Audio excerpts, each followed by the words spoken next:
Hi, this is Debbie Frazen reporting from the Truth and Transparency headquarters in St. Louis, Missouri. In this segment, I am sharing with you my journey for truth and transparency with Chase Bank, and I've discovered that the easiest way for me to do that would be sharing my letters that I've sent with you. So in my first letter that I sent, dated May 29th of 2013, I asked them the following. I asked them to produce documentation of prior title, ownership, and rights to the money that was purportedly loaned to Deborah M. Frazen. I asked them to produce documentation of the history and origin of the money, showing where Chase Bank had prior title, ownership, and rights to the money that was purportedly loaned.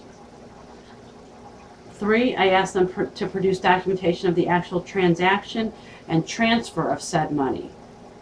And 4th, I asked them to produce the original promissory note and loan agreement with Chase Bank.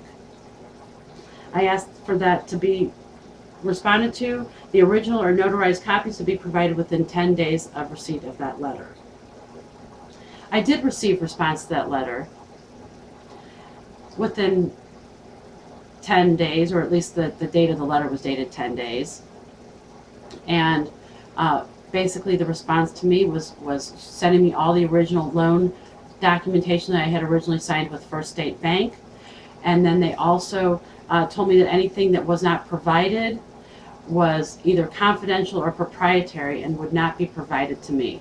Although as a member in the contract, my understanding is that any time that there is a contract, all the parties involved, there's full disclosure. And I'm not seeing the full disclosure here. So that then was followed by some additional phone calls threatening that my house could go into foreclosure. So I made another payment to them. And I then sent another letter to them dated July 23rd. My second letter sent to Chase, dated July 23rd, 2013, reads as follows. This letter is in response to the documentation received from Chase regarding the following documentation requested regarding alleged account, blah blah, with Chase. The original letter requested response within 10 days from receipt of the letter dated 6/3/13. However, the response letter from Chase was dated 6/14/13, while the envelope postmarked was 6/19. The original request was as follows. To produce documentation of prior title, ownership, and rights to the money that was purportedly loaned to Deborah M. Frazen. To produce documentation of the history and origin of the money, showing where Chase had prior title, ownership, and rights to the money that was purportedly loaned. To produce documentation of the actual transaction and transfer of said money. And to produce the original promissory note and loan agreement with Chase Bank. Chase's response? Provided copies of the note and security instrument signed at the origination of the loan with First State Bank of St. Charles. The allonge to the note, paid at the order of J.P. Morgan Chase Bank, signed without recourse by Christine Durham, VP of First State Bank of St. Charles, a corporation. And finally, the loan transaction history.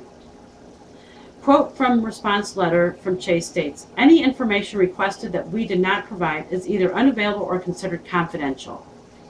Another quote states, any information requested but is not included is unavailable or considered proprietary and will not be provided. How can information that pertains directly to the validity of a loan be considered confidential or proprietary from the person with whom the alleged contract is signed? How does the loan transaction history validate that a loan was ever made? If Chase is unable to provide proof of the following, then the burden of proof is on Chase. Produce documentation of prior title, ownership, and rights to the money that was purportedly loaned to Deborah M. Frazen.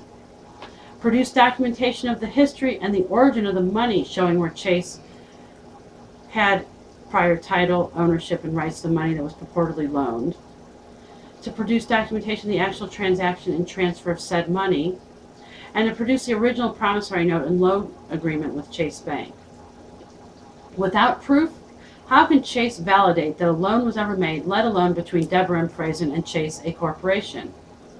I've included a copy of the original letter request sent because on a recent phone call with Cindy at extension blah blah on 7/18/13, she reported the letter I'd sent Chase, dated 5/29/13, was no longer on file. However, the envelope remained. I had spoken with Cindy on 6/11/13, who confirmed that this letter was received and on file assigned to be worked. Respectfully submitted, Deborah and Fraser. My next letter, which is my third letter sent to Chase, dated August 30th, will explain what Chase's response was to my second letter.